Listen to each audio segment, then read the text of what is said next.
আপনিও কি অচেনা শহরে একা থাকেন? এই সত্যি কাহিনীটা আপনার জন্য একটা সতর্ক বার্তা। আপনি কি কখনো ভেবে দেখেছেন, একটা নিরাপদ থাকার জায়গা, একটা সাধারণ পরিচয় আর এক রাতের ভুল সিদ্ধান্ত কিভাবে একজন মানুষের পুরো জীবনটা বদলে দিতে পারে? কলকাতার ব্যস্ত শহরে এক মেডিকেল কলেজের ছাত্রের জীবনে ঘটেছিল এমন একটা ঘটনা, যা আজও ওর ঘুম কেড়ে নেয়। এই কাহিনীটা শুধু একটা সম্পর্কের নয়, এই কাহিনীটা বিশ্বাস, প্রলোভন আর লুকানো এক অন্ধকার জগতের। কাহিনীটা শেষ পর্যন্ত শুনুন, কারণ শেষের সত্যিটা আপনাকে নিজের জীবন নিয়েও আবার নতুন করে ভাবতে বাধ্য করবে। প্রীতম চাওলা বাঁকুড়ার এক সচ্ছল পরিবারের ছেলে। ওর চোখে স্বপ্ন ডাক্তার হবে, আর সেই স্বপ্নই ওকে টেনে নিয়ে আসে আজ কলকাতা মেডিকেল কলেজ পর্যন্ত।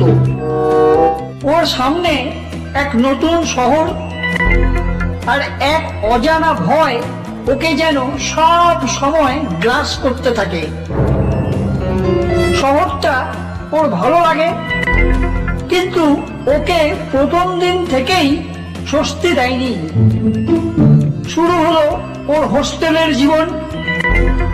কলেজে রাতের অন্ধকারে ওর চোখে পড়ে নানা ধরনের অদ্ভুত আনাগোনা, ড্রাগ, মদ, রাজনীতি, কিছু রুচিহীন মহিলার কুৎসিত ইঙ্গিত আর কিছু রহস্যময় অচেনা মানুষ।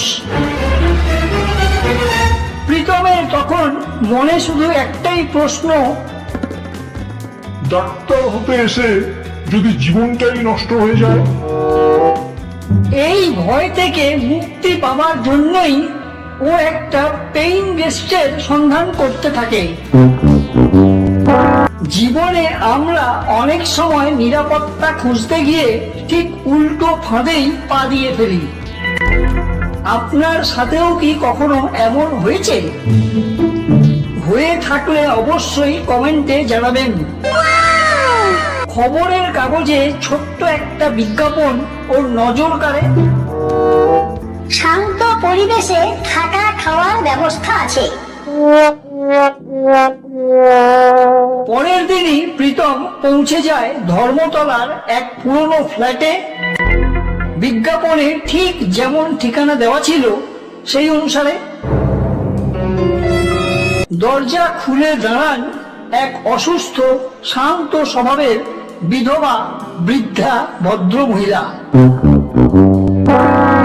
ওনার কথাবার্তা ভদ্র, তবে ওনার নিয়ম কানুন গুলো ছিল খুবই কঠোর। নেশা করা যাবে না, রাত 10টার মধ্যে বাড়ি ফিরতে হবে, মেয়ের ঘরের দিকে তাকানো যাবে না, আর 3 মাসের অগ্রিম। সবকিছুই অদ্ভুত বলে মনে হলো প্রীতমের কাছে, তবুও ও যেন একটা নিরাপত্তা বোধ করলো কোথাও মনে মনে। তাই প্রীতম রাজি হয়ে যায়। জীবনে কিছু সিদ্ধান্ত আমরা যুক্তি দিয়ে নেই না, কখনো হয়তো নেই ভয়ে, আবার কখনো হয়তো নেই প্রবল চাপে পড়ে।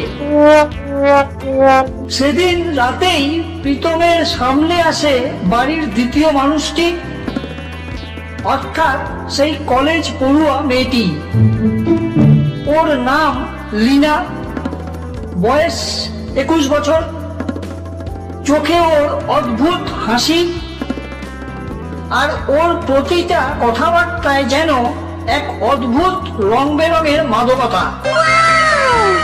প্রতিটি কথায় ওর থাকে যেন এক একটা অদ্ভুত ইঙ্গিত। প্রথম আলাপেই ও প্রীতমকে প্রশ্ন করে বসে, আপনার কি গার্লফ্রেন্ড আছে? প্রীতম থমকে যায়। তারপর রিনা ওকে সিগারেটের অফার করে। রাত বাড়ার সাথে সাথে মদের ইঙ্গিত আসতে থাকে প্রীতমের কাছে। আর তারপর ও প্রীতমকে রাতের আমন্ত্রণ জানায় ওর ডিনারের পর ওর নিজের রুমে। সবকিছুই যেন নিয়মের সম্পূর্ণ বিপরীত আভাস পেতে শুরু করে এখানে প্রীতম।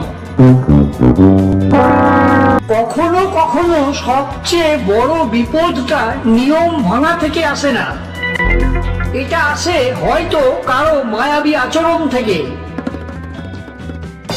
ডিনার টেবিলে সেদিন 3 জন মানুষ একসঙ্গে বসে ডিনার করে, কিন্তু মুখে কারো কোনো কথা নেই। মায়ের সামনে রিনা খুব শান্ত, ওর চোখ নামানো থাকে। ও যতটা সম্ভব নিজেকে মায়ের সামনে স্বাভাবিক রাখার চেষ্টা করে, কিন্তু সেই নীরবতার মধ্যেই লুকিয়ে থাকে ওর অদ্ভুত একটা চাপা হাড় কাঁপানো উত্তেজনা। রাত গভীর হয়, ঘুম নামতে চায় না প্রীতমের চোখে। ওর মনের মধ্যে তখন শুধুই চলতে থাকে লীনার সেই কথাগুলোর দানবীয় লীলা। আমি আবার একা একা মদ্যপান করতে পারি না, জানেন তো। একা একা শুতে আমার আবার ভীষণ ভয় করে, ইত্যাদি ইত্যাদি। মানুষের সবচেয়ে বড় যুদ্ধটা বোধহয় বাইরের সাথে হয় না, সেটা শুরু হয় বোধহয় নিজের মনের ভেতর থেকেই, তাই না? হঠাৎ প্রীতমের রুমের দরজাটা নিঃশব্দে খুলে গেল। দরজার ফাঁক বলে ভেতরে ঢুকলো লীনা। ওর হাতে ছোট্ট একটা ট্রে, 2টো গ্লাস আর ঠান্ডা জলের বোতল। আর ওর চোখে যেন এমন একটা রহস্যময় দৃষ্টি, যেটা নীরব ঘরের অন্ধকারকেও যেন কাঁপিয়ে দেবার ক্ষমতা রাখে। ঘরটা মুহূর্তের মধ্যেই থম হয়ে গেল। প্রীতম উঠে দাঁড়াতে গিয়েও দাঁড়াতে পারল না। লীনা ধীরে ধীরে এগিয়ে এসে নরম গলায় বলল, এত ভয় পাচ্ছেন কেন ডাক্তার বাবু? সব ভুল জায়গায় মানুষ ভুল করে না, কখনো কখনো ভুল বলেই এক একটা মুহূর্ত সুন্দর হয়ে ওঠে। প্রীতম কাঁপা কাঁপা গলায় বলল, আপনি আপনি এইভাবে আসা ঠিক হচ্ছে না। লীনা হালকা হেসে ট্রেটা টেবিলে নামিয়ে রাখলো। প্রীতমের চোখ দুটো তখন যেন অদ্ভুত রকমের শান্ত, কিন্তু সেই শান্ত দৃষ্টির ভেতরেই যেন লুকিয়েছিল এক প্রবল ঝড়ের ইঙ্গিত। লীনার চোখেও ছিল যেন একটা অদ্ভুত পৈশাচিক দৃষ্টি। ও খুব আস্তে আস্তে বলল, সারাদিন সবাই আপনাকে শক্ত থাকতে শেখায়, আজ এই একটা রাত্রে যদি আপনি একটু ক্লান্ত মানুষটার মতো চুপ করে থাকেন, তাহলে ক্ষতি কি? কথাগুলো যেন সরাসরি গিয়ে লাগলো প্রীতমের ভেতরের সেই একাকিত্বে, যেই একাকিত্বের কথা ও কখনো কাউকে বলতে পারেনি। প্রীতম আবার বাধা দিতে চাইল, কিন্তু শব্দগুলো ওর মুখের কাছে এসে যেন থমকে গেল। লীনা গ্লাসটা হাতে নিয়ে ওর সামনে এসে দাঁড়ালো। মৃদু স্বরে ফিস ফিস করে ও বলল, বিশ্বাস করুন, আজকের রাতটা কাউকে বলার মতো নয়, শুধু মনে রাখার মতো। সেই মুহূর্তে প্রীতম বুঝতে পারলো ও আজ শুধু একজন মহিলার সামনে বসে আছে এমনটা তো নয়। ও যেন আজ বসে আছে নিজের এক দুর্বলতার সামনে। আর ঠিক সেখান থেকেই শুরু হলো ওর মনের মধ্যে একটা অচেনা মানসিক ঘূর্ণি। ও বুঝলো এখান থেকে বেরিয়ে আসা তো এত সহজ নয়। রাতটা কেটে যায় অস্বস্তি, দ্বন্দ্ব আর বিভ্রান্তির মধ্যে দিয়ে। ও সেদিন সেই রাত্রে লীনার দানবীয় আহ্বানে মৌনভাবে সাড়া দিয়ে ফেলে, ওর সেই এক মুহূর্তের দুর্বলতায়। কখনো কখনো মুহূর্তের এই দুর্বলতা একটা মানুষের সারা জীবনের অনুশোচনা হয়ে দাঁড়াতে পারে। ওর তো সেটা অজানা নয়। ভোর হওয়ার আগেই ওদের রুমের দরজায় কারা যেন জোরে জোরে ধাক্কা দিতে থাকে। দরজা খুলতেই ওদের চোখে পড়ে একদল সশস্ত্র পুলিশ। সরাসরি লীনা গ্রেপ্তার হয়। দৃশ্যটা দেখে প্রীতম যেন মুহূর্তের মধ্যে স্তব্ধ হয়ে যায়। ও তো লীনার ব্যাপারে কিছুই জানে না।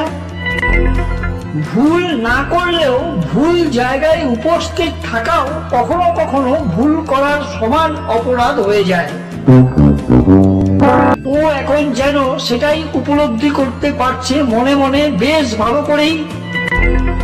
পুলিশ জানায় লীনা দীর্ঘদিন ধরেই অপরাধ চক্রের সাথে যুক্ত,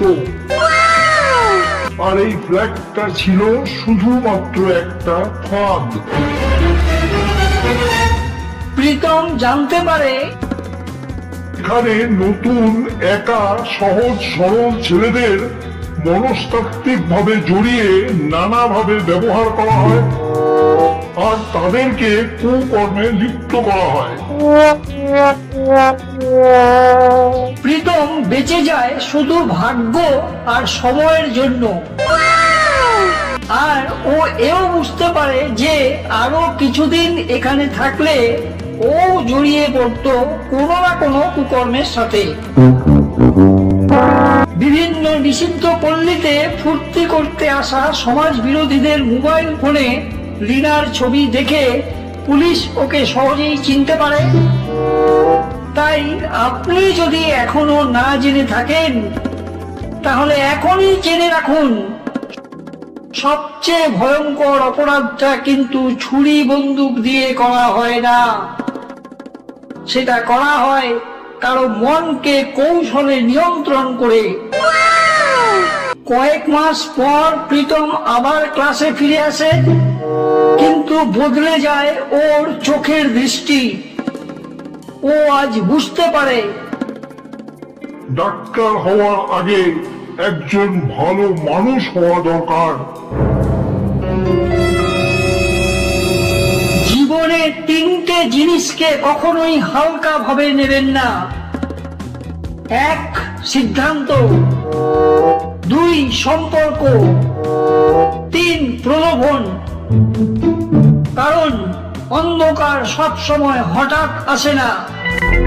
অন্ধকার সব সময় ঢোকে চুপচাপ বিশ্বাসের দরজা দিয়ে।